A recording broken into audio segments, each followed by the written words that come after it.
We here at In the Money Media, very happy to be partnering with Santa Anita, helping sponsor some of their great contest activity that's happening this meet. To get all the details, you can go to santaanita.com/contest. That's the screen you're seeing up there through this live stream right now. I'll just give you a very quick overview of the contest we're talking about. The $5,000 Showviver is back. You can play in Santa Anita's free online game. Select one horse a day to compete for prize money across 5 different categories. Play for free, santaanita.com/contest. Also, the $14,000 Santa Anita Pick'em is back. This is an online contest mixing popular sports props, including horse racing and football, offered every Saturday and Sunday for a chance to win $1,000 per contest. Once again, santaanita.com/contest. And Santa Anita Long Bend, one of the leaders in contest play for live bankroll players. You can compete against the best and win in Santa Anita's handicapping tournaments. Opening weekend, we've got the $4,000 opening weekend challenge, estimated prize pool over $66,000. You can play on Express Bet or on track to go after a $5,000 bonus there. Once again, full schedule for all these contests. You can probably say it with me at this point. santaanita.com/contests.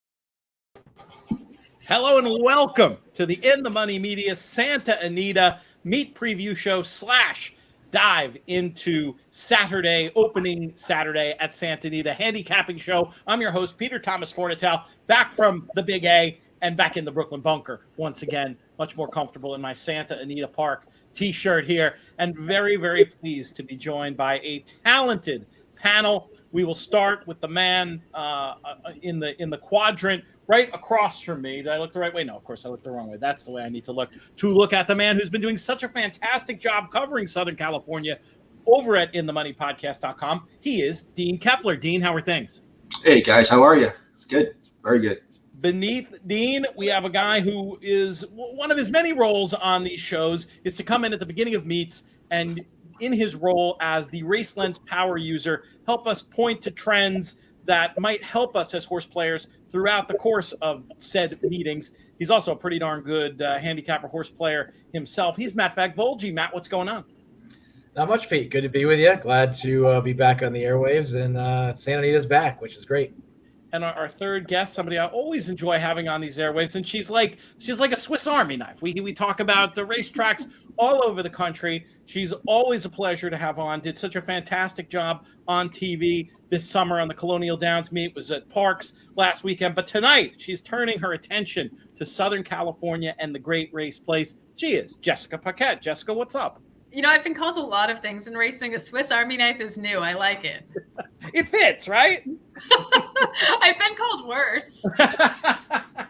Let's start off with an evergreen question for the team. We're going to dive into this late pick 5, and we'll do the stakes races on Saturday that fall outside of that. But I want to start off just with some more general thoughts about this upcoming Santa Anita meet. Dean, you've been following Southern California racing this year as closely as anybody. Are there any particular angles or horses to watch, jockeys to watch, trainers to watch, anything in particular you're looking forward to betting or following at this Santa Anita meet? Yeah, I guess I could start off by saying, the angles, I'm a big trainer angle guy. The angles that may have been successful at Del Mar over the summer don't necessarily transfer over to Santa Anita. Guys that did well in certain situations, when it comes to Santa Anita, it's, they're only going a few miles, but, the angles certainly change. And, one guy in particular I could, use as an example is Peter Miller, with first-time starters who usually does very well. And, the last 2 years he's 0 for 19 at Santa Anita. Something that people wouldn't, normally wouldn't think. But, for me, it's to concentrate on the trainer angles that are productive for, this specific meet, which is, a major asset here. And I think, you should really start there. As far as, the guys that do well, Juan Hernandez, the usual suspects, Alberto Rispoli on the grass, Bravo on the grass. Those guys seem to transfer, over well as far as overall stats. But when you get to the, like the nitty gritty, first off the claim, first time starters, you really got to narrow your search down to, Santa Anita specifically. And if you don't want to do the work and want to let Dean do that work for you, you can find him. He's going to be appearing in the handicapping section on santanita.com, where you can find other terrific handicappers, including In the Money adjacent Frank Scattoni over there. Or you can go directly to inthemoneypodcast.com and read him there. Matt, you're somebody I know, a big believer in trainer stats and meet specific ones. You've certainly over the last few years been espousing the benefits of Umberto Rispoli on the grass out in Southern California. Has the crowd, I know you pay attention to this stuff, has the crowd caught up at all? Or is this still somebody who you will basically throw in blind in a pick sequence if it's an open race, because he still does so well? I don't necessarily say it would be blind, but yeah, he's fantastic on the turf. I think he's going to be, he does great over at Santa Anita as well. So I don't think much changes there. I think the public has caught on more in Santa Anita than they have at Del Mar. I don't know if it's just the competitiveness of that colony or just the meet itself. But I'll give you specifically if you look at him at a mile in the turf at Santa Anita for his career there out of 277 starts, he's 22% with a -2% ROI. That's negative ROI. I think it's fantastic because you've really seen the public gravitate towards him. So he's definitely a jockey you want to pay attention to, and especially at that mile distance. He saves ground. He makes one big run late. I think that's a guy you definitely want to look at. I would actually upgrade Juan Hernandez above him. If you asked me to pick one guy, I would say it would be Juan Hernandez, just because how well speed plays at Santa Anita. He's an aggressive jockey. If two things, if you project it on the lead and you have JJ aboard, you got to look at him, right? And the second thing is, if you're looking at a jockey switch to Juan Hernandez with a horse that I think should be more forwardly placed, I think that's also another big signal as well. And you look at, for instance, you look at dirt routes projected on the lead, horses that have hit the lead at first call. I mean, you're looking at 30% winners out of 120 race sample last year, and a positive 1% ROI. So yeah, again, speed is very good at Santa Anita, especially on the dirt, and you want to have JJ aboard there in your picks. A couple ones I'll throw in real quick. Shippers from Kentucky Downs over the last 3 years are 0 for 14. Interesting. I thought that was very interesting. Yeah. And another one too that caught my eye was if you look at Jonathan Wong, or you look at Wong shipping in on the turf, so outside of Santa Anita, shipping in 0 for 19 last year. So I thought those were two things that kind of jumped out at me that were a little bit surprising, especially the Kentucky Downs one. I don't know. I think the public might look at that as tougher circuit. I don't know. The money. Yeah, exactly. And again, running for big money. And those horses might take a ton of money too. So I thought that was interesting. I wanted to give that one out. Yeah, it's very interesting. I mean, it's small enough that it could be small sample size, but I mean, just logically, there's such a tremendous difference between the galloping nature of the Kentucky Downs turf course and the tighter, firmer Santa Anita, where it's all about being able to show speed and quicken. So maybe there is some signal in it. Definitely something to. I wouldn't be. Let me put it this way: based on that data, I probably wouldn't be singling horses in those categories. Jessica, I want to bring you in as we approach this Santa Anita meet. Anything in particular you're looking forward to seeing or betting? Well, this is sort of the time of year where those slower developing 2-year-olds are starting to make their debut, and we could be seeing some real triple crown season implications. I'm looking forward to seeing, the first time starters for the usual suspects, the Bafferts, the Mandelas, these well-bred 2-year-olds that didn't get rushed early in the season, maybe didn't make Del Mar, and now we're going to see what they're made of.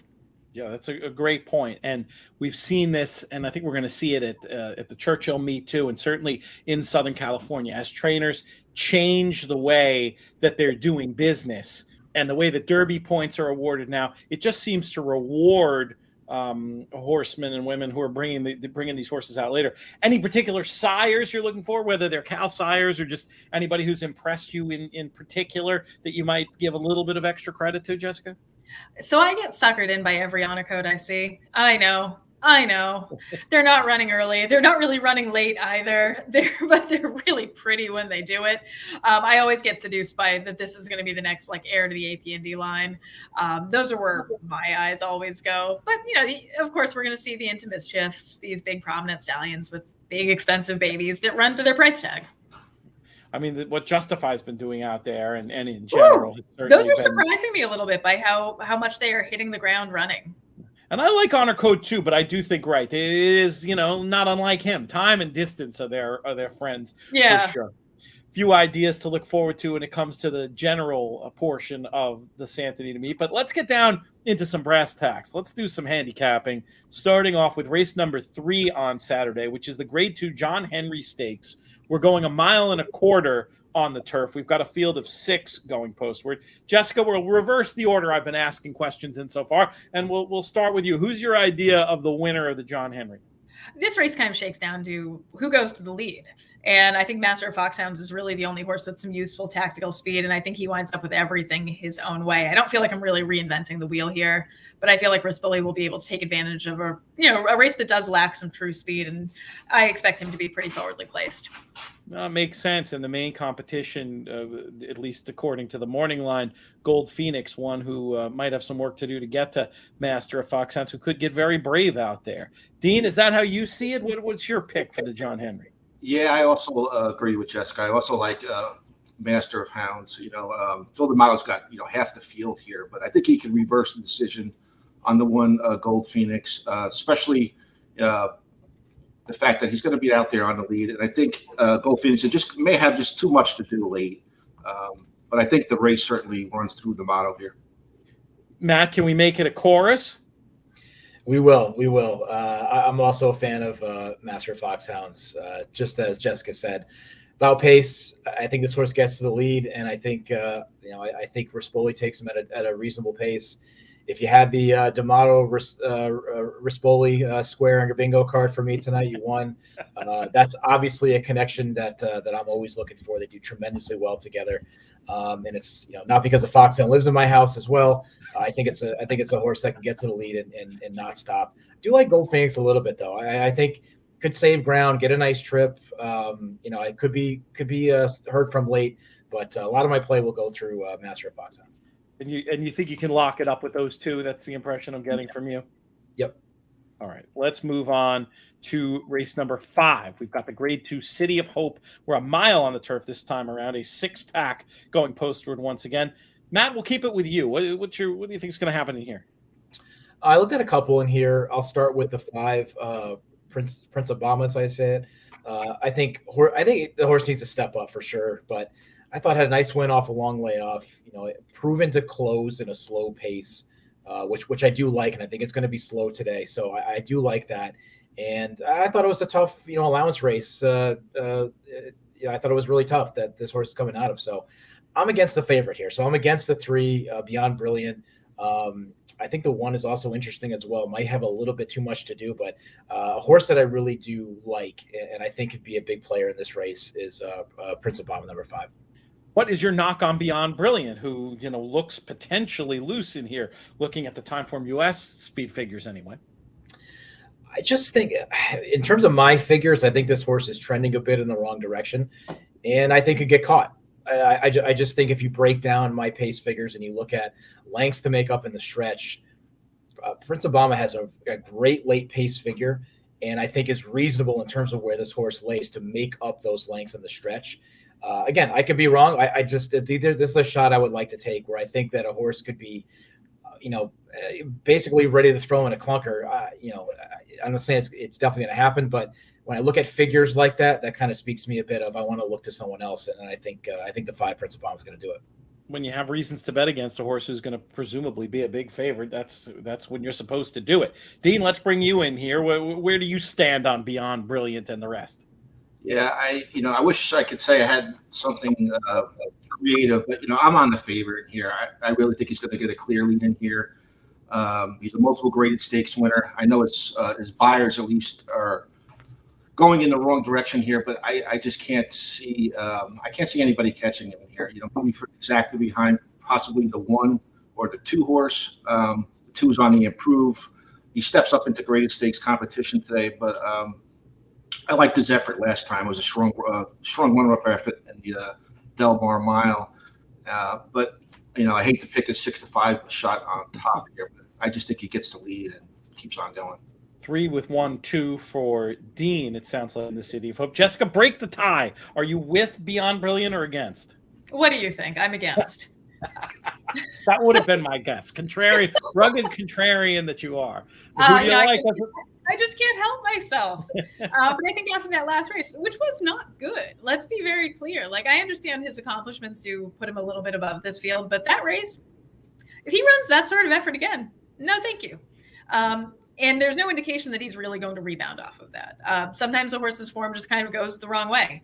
And I'm looking for a horse who is kind of trending in the right direction, where I landed on Iridio, who I think is kind of interesting. I had a really fascinating conversation this summer at Colonial with Ignacio Correas about these horses coming in from Argentina or other South American places where sometimes they just need some time to acclimate. It's a different way of racing. It's a different way of being asked. It's less like acclimating to the climate. It's just the way of going and the running style. And I'm going to give this horse the benefit of the doubt and say maybe that's what he needed. His first couple of starts really were not very good, but he seems to have figured it out and put it all together. And his last couple of races, I think this is a horse kind of knocking on the door of that big win of his own. Well, it would certainly be an interesting place for it to happen in the Grade 2 City of Hope on Saturday. Let's move on to race number 6, the Santa Anita Sprint Championship. We've got this Grade 2 for colts and geldings, and we're going 6 furlongs on the dirt. We've got a really interesting horse making a return to the races in here in the form of one-time, if you can go in the way back machine here with me, one-time Kentucky Derby anti-post favorite, number 2, Forbidden Kingdom. Jessica, what do you think about Forbidden Kingdom and the rest of these? I should have worn my chalk eating weasel t-shirt for this because that's what I feel like I have to do here. I mean, I was all in. Like, I was drinking the Kool-Aid on this horse in the spring. I completely forgot he existed, though. I'm not going to lie. Like, I was going through these past performances. I'm like, oh, wow. Like, look at that. That's nice. But he's back. And I think this is a bold comeback move. This is one of those in Mandela I trust. I mean, it is sort of a bold move. 3-year-old against older horses in graded stakes company off of a big layoff. If it was most other people, that would be enough red flags for me to try to like make him a little bit vulnerable. But Richard Mandela, sure, I'm in. And we just saw it, right? We just saw this move from him back in, well, not just, but 2019, Omaha Beach. Yes. Very similar. Last week, yeah. It feels like last week. And then it doesn't count. But the fact that it's such an unusual move for a trainer like Mandela, but the fact that we've seen him bring a horse back in this exact spot to run a career best, it gives me a lot of faith in this horse. So I'm 100% with you. Anything you like to go with, or is it just all about Forbidden Kingdom for you? Single and move on. All right, I like it. Matt, where are you with this race? I'll jump on that train as well. I think, I think Forbidden Kingdom is the best speed in the race. It gets back to the right company, and I just think you take him gate to wire. I think it might be simple as that. I will include another horse in this as well, because I do think Kid Corleone, the 6, could go. Lightly raced horse, I think could show some speed, might soften Forbidden Kingdom up a little bit. If that does fall apart, I think None Above the Law, the 4, is interesting coming off the pace with Joe Bravo. So again, another nice late pace figure, should be reasonably close. I would say mid pack. So should be there to clean it up if it does get hot up front. So that's one other horse that I did want, but again, I'm in agreement here. I think Forbidden Kingdom is the class of the field, should get to the lead, should shake off the 6 Kid Corleone pretty easily and step away. But if it happens to collapse, I do want to include the 4 as well. 2 and 4 would be your numbers primarily in the whole. Yeah, I go A, 2 and B with the 4. Dean, what's your thought? Are you buying the hype on Forbidden Kingdom as well? I like Matt's actually second pick, the Kid Corleone. I was really impressed with his effort 2 back. After that, watching that race, I'm like, this is a stakes horse, no doubt. And I was actually a little disappointed in his last effort. He took a step backwards, but I think this horse rebounds in a big way today. If he can avoid, a speed duel with Forbidden Kingdom, I think he's got a lot of talent. Like I said, visually 2 back, he was extremely impressive, in my opinion. And he certainly looked like a stakes horse to me. It's interesting. My theory on the last race, this might be one of those instances where he didn't go fast enough early. You look at pace figures in there, and they were really crawling. And it might be one of those situations where it sort of invited other horses into the race. Now, I'm not saying you should go hammer and tongs with Forbidden Kingdom here, but just might be a horse that needs to ration the energy a little bit more efficiently. This is a speed horse, not a closer. And when you're a speed horse, you got to use that weapon. And so with that in mind, third off the layoff with that excuse, I don't think it's nuts to include him. I do think it might be tough situationally if Forbidden Kingdom is as good as we think he is. But I think it's an interesting idea to try to get Kid Corleone in the mix. And yeah, if they go too fast, that other runner that Matt mentioned, None Above the Law, you'd have to give a squeak. Personally, I'm with Jessica. I'm all about Forbidden Kingdom. Let's see if this one can start living up to some of that hype that was put on him this spring from those very impressive performances where he looked a little green coming back with some time off. Let's talk about the Eddie D. Race number 7, 6.5 on the turf. Grade 2 action here. Dean, we'll keep it with you. Yeah, I'm actually, on my multi-exotic wagers, I'm just going to use 2 horses here, which is the 4 and 5. Both of the field model runners. The 5's obviously going to be a better price in here. And, his last race I thought was actually very good. He had like somewhat of a wide trip. He galloped out well past the winter there. He'll be at a better price. But, I'm also going to include the 4, Gregorian Chant, who loves it here at Santa Anita. And he's trained well coming up to this race. So those will be my 2 horses. And I'm not going to go any further there in that race. Interesting one who scratched out of a spot at Kentucky Downs did Gregorian Chant to contest here instead. So that doesn't count for that stat from before, Matt. Matt, I'll ask you a general question about the downhill. I'm assuming you've done some digging into it since it made its return fairly recently. Curious if there are any angles in particular you look for on the downhill, and if you can fold that answer into your idea of the winner of this race. Yeah, there was a couple that I did look at. One is kind of this is why I love to run the models on these to see if they actually show the numbers that you hear around. And what I usually hear is take horses coming out of routes going into these down the hill sprints, right? That seems to be like the common. I might have told you something like that as with no data. Myler's cutting back do well, I would have guessed. I mean, I ran the numbers since the downhill, going back 5 years, 11% winners with a negative 55% ROI. So not so good. Not that great. So It's one of those old, the guy at the tracks. Oh, you got to bet this. No, it's the grays in the mud. I mean, that's just science. the gray on the rainy day. Exactly. So all those you've got to bet this. This is how you be successful. I don't know. I'm the devil's advocate. I like to run the numbers and see if they actually speak to me. And that was something, again, I just wanted to throw that out there. I thought that was interesting. That's a common thought going down the hill. Another thing that I think you want to look at for, going down this downhill turf course is looking at horses posted to the far outside. So I ran a few different models here, and I ran one. If you're posted 7 or worse, so 7 and above, the last 5 years, we're looking at 98 starts, 21% winners with 40% or 40% of the money and a positive 35% ROI. So I mean, I would have said it was good out there. I wouldn't have guessed it was that good. That's interesting. It just seems like you want to have that outside post to see what kind of disaster takes place in front of you, right? Well, also there's that little bend. There's that little right-handed turn, so that outside can kind of effectively be the inside, at least for a minute there at the beginning. Yeah, and that's why, again, I like Race Lens for that reason, where I can bring up specifically the charts and the video from those runners. And when I look at it, it kind of seems like even at that crossover too, where you're just able to kind of bite your time and pick your spot and make that big run late. And I think there's something there. So I do think there's something there to having that outside post 6.5 going down the hill. And I will include a horse that is posted to the outside, and that's Tango. I like Kyle up on this horse. I think probably will come off the pace, but should lay close. Won't lose touch with the field. First time sprinting here. I know I'm going to go right against that route to sprint. But again, that's why you got to take that angle of the route and then look at the composition of the horse in terms of the pace figures. I think that's where it gets a little bit different in this case. So I just think that this horse should sit at a good spot and make one big run late. So I do want to throw that one in there. We'll use it as a B. my top play is going to be Gregorian Chant. I'm going to be obvious here, but I'll also use the 2 Air Force Red. I think could set the pace. It could also stalk off. It could lay close. I thought it was good last race. Chase that pace.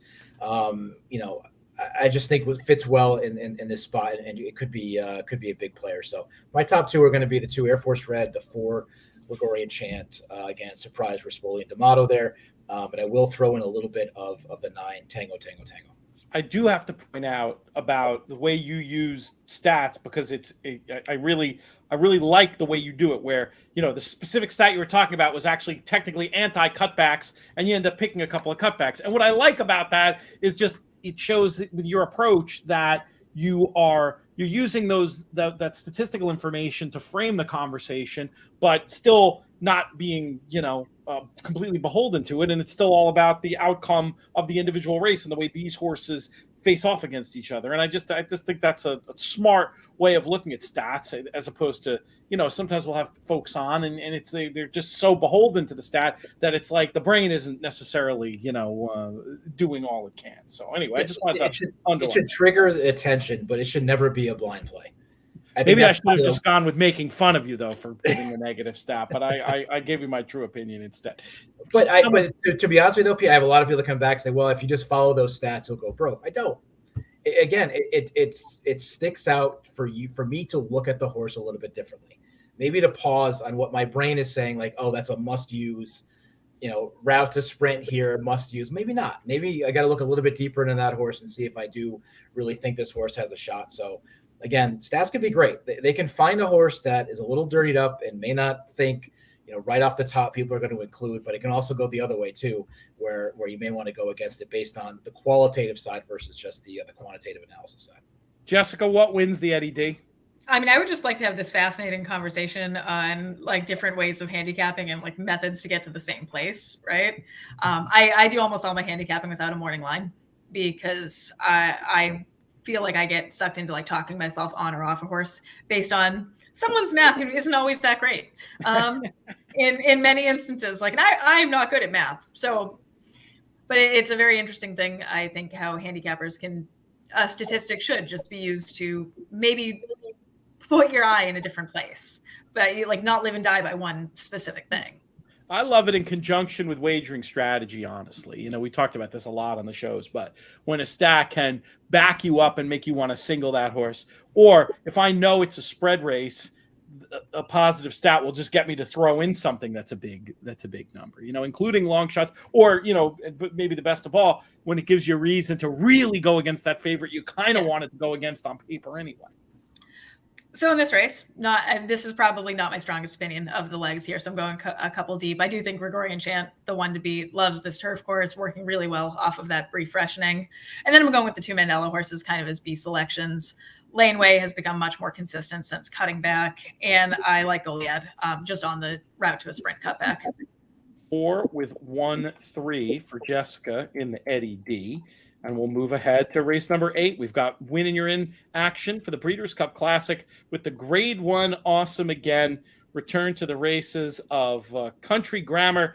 Last seen getting his doors blown off by Flightline, but still running a very good race in the process. And if you're looking at the time form, figures a career best even in that second by 19 to give you some measure of some quantitative measure of what we saw from Flightline that day. Are you with Country Grammar in this spot, Jessica, or do you think we can beat him? To Country Grammar's credit, I don't know if he even knew there was another horse in the race. He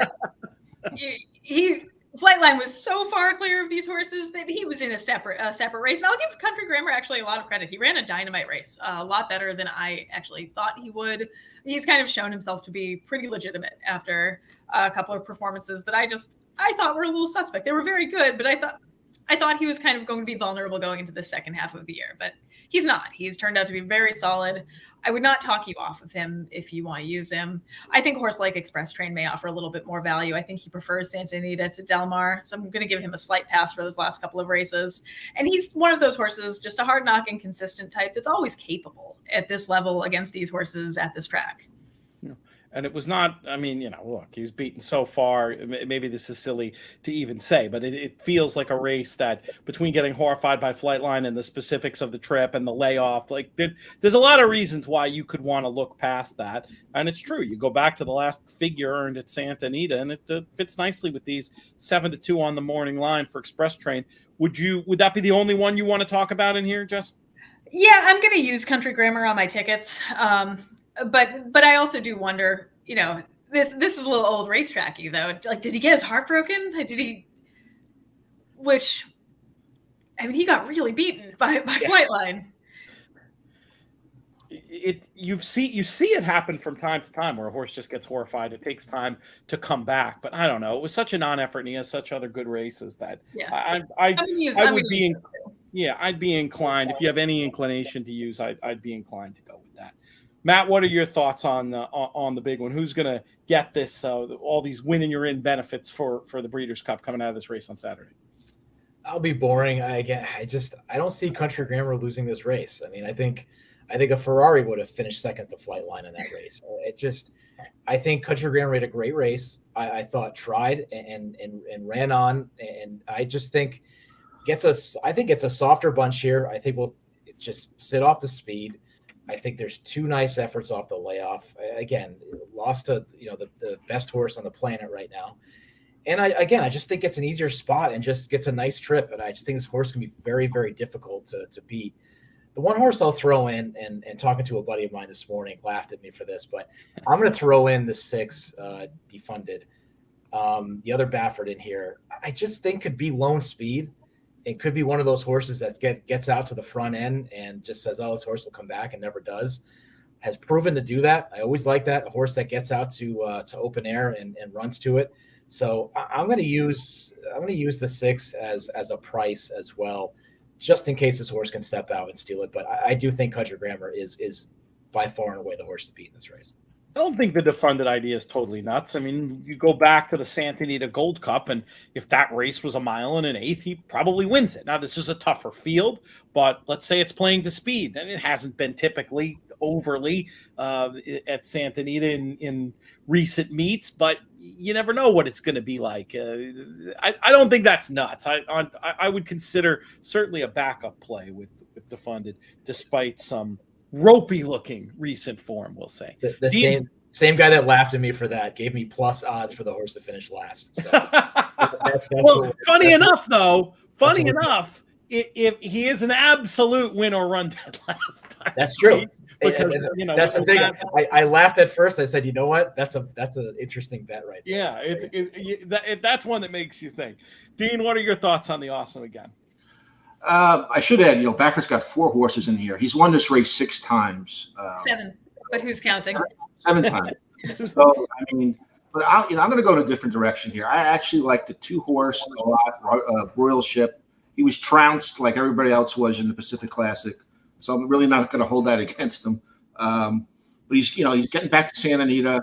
He loves this track. And as far as pace projection, I think it's going to be pretty quick. I think he's going to that's going to work in his favor here. I think he's going to get a nice tracking trip. He's got the best time form U.S. pace figure in the field. And I especially like his 5 furlong drill here in 58-1, best of 56. So I think he's going to rebound here, and I think he's going to get a nice setup. So I'm going to go in that direction. It's interesting, and that is not, you see that work from some trainers in Southern California. You just say, yeah, that they work them all fast. Not necessarily the case with Mandela. That workout really does jump off the page. You guys are making interesting cases for a bunch of runners in here. I think wagering strategy wise, I mean, hey, so far it looks like we can get skinny enough in other places. Maybe I can afford to go 3 or 4 deep in the biggest of the big ones, the Awesome again. One more stakes race we're going to talk about. We're going down the hill one more time, this time for 3-year-old fillies, going obviously 6.5. We've attracted a full field of 10 in this spot. What do you think, Dean, from a wagering point of view? Is this a one where we can narrow things down, or do you think you need to use a few? I would use a couple in here, but I'm not going to have anything crazy. I'm going to go with the morning line favorite here, Connie Swingle, the 5. She's 2 for 2 over the downhill course. 8 for 8 in the money for D'Amato. She's a stakes winner. She looks primed for another strong effort in here. If I was going to use a couple more on my ticket, it would probably be maybe the 2, and then the outside case I can make for perhaps the 10 horse, who I thought his maiden win 2 back was visually impressive, and I think he could rebound here and should offer some good value. So I would spread a little bit if I had to. I'd say the 2, 5, 10. Yeah, 5 being the top one though for my note taking purposes that I'm going to send out to our plus people, Dean. Yes. All right, and yeah, Connie Swingle undefeated on the turf and has shown some real versatility as well. Matt, where's your eye drawn in the Unzip Me Stakes? I'll go to the 5 as well. Connie Swingle. Again, just for everything Dean said, pretty much everything I had in terms of my notes there. And again, I think this course could be a horse for course specifically right here. I think is always a big play, and it does play out that way. So I think Connie Swingle is definitely the horse to beat. One horse, a couple horses I wanted to use with it as well. Pammy's Ready I thought was interesting, the number 6. I just really like this horse at a price. I thought there were two really solid efforts off the layoff. Interested to see this horse get back to this distance on this course and to be off the kind of mid pack here and see if this horse can make a run in the stretch. So I did like the number 6, Pammy's Ready. Also like the 9, Island of Love a bit. Just posted outside again. I think we'll come off the pace. Just missed against a pretty strong company. So I think it can fit really, really well here. I'll toss that last race out. And I think this horse, the body of work from this horse is a big competitor in this race. And again, I like that outside post there. So I'm going to go 5 as a lone A, and I'm going to back up with the 9 and 6. Agreement from Dean and Matt about the top picks, some disagreement about other horses to use with. Jessica, how do you see it? I actually like a couple of horses maybe at bigger prices here. Number 10, Briefcase Girl, cutting back to a sprint here, clearly wanted nothing to do with the mile last time out. I think she's going to be a little bit more effective. I think she's a really interesting filly with how inexperienced she is. We don't know how good she is. She gets a very stiff class test here, but certainly a lot of turf influence in her pedigree. Carly Gaines, Mike Smith team up here. I think this one, maybe she's not good enough, but maybe she is. I'm also going to use number 8, Tezeray. I like the cutback in distance on this horse as well. And I don't think that morning line of 12-1 is what you'll get. I think she'll probably get a little more attention than that. But she's been running against grade 1 top class company. And I do think this field came up a little less proven than that. Definitely some interesting ideas from the team on this one, a race where I think I am going to spread. And I think the Briefcase Girl case is particularly interesting. I know we just talked about how on the stats, the cutback, certainly not something you're going to want to back blind, but just looking at pace figures, I like the idea of a horse coming back from the mile who, looking at pace figures, would still be positioned among your top 3. It just feels like a good situation. And you couple that with the outside, I'm going to definitely have to have some 10s on my ticket as well in the Unzip Me Stakes. We close things out with a tricky one. 2-year-old maiden special weight fillies going 6 furlongs on the turf. We've got a big full field of 12. Jessica, we'll start with you for your answer to the key question. How are we going to get paid? Let's get paid with number 8, Pleasant Wave. Kind of an interesting debut runner. For me, when I really don't like any of the horses that have already run, go with a first-timer. They haven't disappointed you yet. At this point, as they go in the starting gate, they could be absolutely any kind. You never know. Steady work tab, plenty of turf influence in the pedigree. Joe Bravo really does very well on the West Coast. It was a smart move for him, particularly on the turf. Nice price of 10-1 on the morning line. I don't know if you get that, but watch the tote board, see what you get. Yeah, and certainly one I wouldn't mind being locked into. Papa Padromo, historically, not the best numbers with first-time starters, but I think done considerably better lately. I think the Bravo in the irons is a positive, is a big shout. And I mean, I think whoever you get alive to in here, odds are, if you survive this long, a chance to get paid, as Jessica says. Matt, how about you? What numbers do you see on your tickets to close things out? This is a tough race. This one gave me a headache for sure. I will use a couple of horses that I've run. I think the 9 Candy Caramel is, I think, best of the horses that I've run. Again, not a whole lot of confidence there. Second try sprinting, I think, should improve against weaker company today. So we'll use the 9. I'll also use the 2, Mamita. Is how you say that? Solid race last out. I thought just missed. I think the added distance will certainly won't hurt.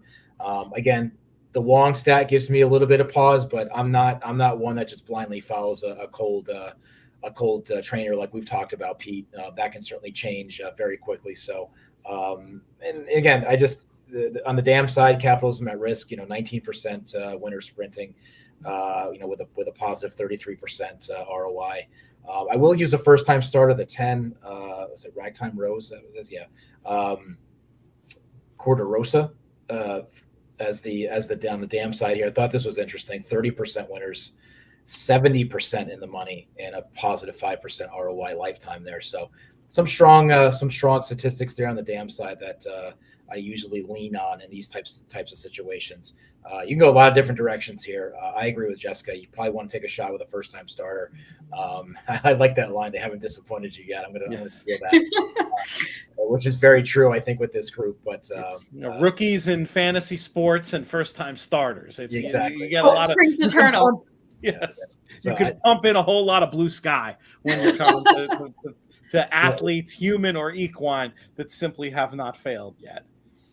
Like Dean, a first-time starter we saw today, Pete. Like a first-time starter. We're going to talk about that now. We're going to talk about that. I was going to save that for the show tomorrow. We'll save it. He was my line about my namesake horse, who was just beaten today. I almost tweeted this, but I was like, I can't deal with all the hate tweets of people who aren't going to stand, who aren't going to understand that I'm being facetious. I was going to say, who else lost first time out? Secretariat.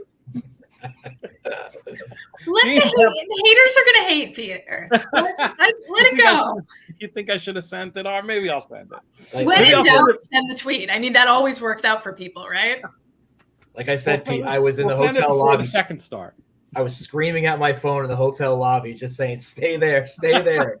And then as I was done, I look up and I have people staring at me. And I was sorry, I have a gambling problem. I'm sorry. I mean, everyone's been there. I guess I hope you didn't bet, as it turned out, but I would have said to bet just because the price was a little bit out of whack. But in all seriousness, when a lot is not expected of a first time starter, you get, it's even though it was obviously technically disappointing to be 1 to 100 in the race and lose, I wasn't disappointed at all, because you don't know if the horse can run, and then you see that and you're like, oh my goodness, we have a racehorse on our hands. So very excited to see Looms Boldly's next start. Back to business here. Dean, how are we going to close out this nightcap and pay off all our late picks? Yeah, as much as I wanted to use a first-time starter in here, when I just ran these trainer stats on these guys, first-time starters on grass, there just wasn't anybody that jumped off the page. So having said that, I'm going to go with the price here, and that's the 4 Broadway Girls, who has a race, goes dirt to turf today for Team O'Neill. I watched her last race. She broke a step slow, kind of settled in the back of the field, and made a decent belated run to grab the 4th spot. She's by Grade 1 winner Army Mule, who, although the sample's not magnificent, 10 starts, 2 wins, 2 seconds, and a third, going with grass sprint prodigy. So perhaps the turf is where she wants to be. And I think she's got an upset chance in this wide field. So certainly at 12 to 1, I'll take a chance there. Any you want to go with, Dean, or what's your if I was going to spread a little bit, I'd go 4-2-9 in here. But I think this race is just screaming for a price.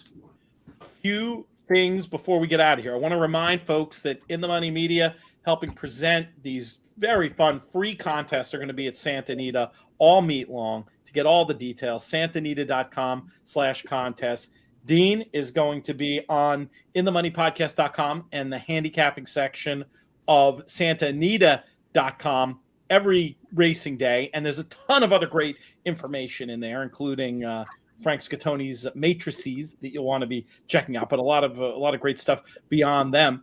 as for Jessica and Matt, I'm expecting to be, because no good deed goes unpunished around here, coming on and bothering you to do some golden hour pick 4 handicapping with me. We're going to be doing the golden hours for the Saturdays of the meet, and whatever other fun coverage we feel like putting in. We got some great stakes races. It's going to be an exciting meet. We did have one listener question come in that I'll pose to the group before we close things out for real, because she's a regular listener and a fine contest player. And Trish Smith asked if anybody's worried about Flightline not making the gate at Keeneland. And all I'll say about that is, all the vibes I'm hearing are positive. And, but yeah, I mean, anytime a horse only has that many starts, like, I wouldn't be rushing to take 8 to 13 or whatever the anti-post price is if you were able to participate in such markets, just because of that very concern. And horse players, we're cautious, and obviously it would be a tremendous disappointment. Can't wait to see what this horse will do, and I think he'll run. But I mean, yeah, I'd say there's a little concern. Jessica, for you, does that concern rise to the level of a full-on worry, or how would you describe it? I think the concern is no more or no less than with any horse. We are a long way from the Breeders' Cup, and horses have a way of, like, we make plans and horses laugh. And there's so much that can go wrong to get a horse into a starting gate. Anytime anyone gets to a race is nothing short of a miracle. I get it. Matt, how about you? Any special insight or knowledge into this question, or are you just gonna see who draws on that Monday night and worry about it then? Yeah, it's one of those you can hypothesize for hours and not know, right? you'll find out day of. But I will say, I just think a horse with that particular running style, that hard running style, could take its toll. And for me, anyway, just kind of a little bit steps up the concern of that horse not making the starting gate. But just please don't bet the horse in future pools, just or any kind of advanced wagering pool that's out there overseas, or any kind of futures. Just don't do it. But any horse can, pop an unfortunate abscess, or get the sniffles. Course, yeah. There are 1,000 ways that they can find ways to disappoint us. To my point earlier, it's just hard when they're. I think to Matt's point, when they're odds on, it's almost like, even if the price is 2 to 5, even if it's significantly shorter on the day, at least you'll have been able to see the last work, or even watch them go to warm up and go down to the start. And for me, that would be worth the lessening of price. Whereas with some big long shot, it's like, take a flyer. Just, risk and reward terms. I get what Matt's saying for sure. Dean, what about you? Would this be, call him 4? Let me tell you, I'd give you 4 to 5 right now on him in the classic. Would you want to bet that, or would you leave it alone, or would you want to book that? Oh, absolutely at 4 to 5. But I'm just gonna, as a fan, hold my breath and hope that he gets there in one piece. But you never know. He can spike a fever the morning of.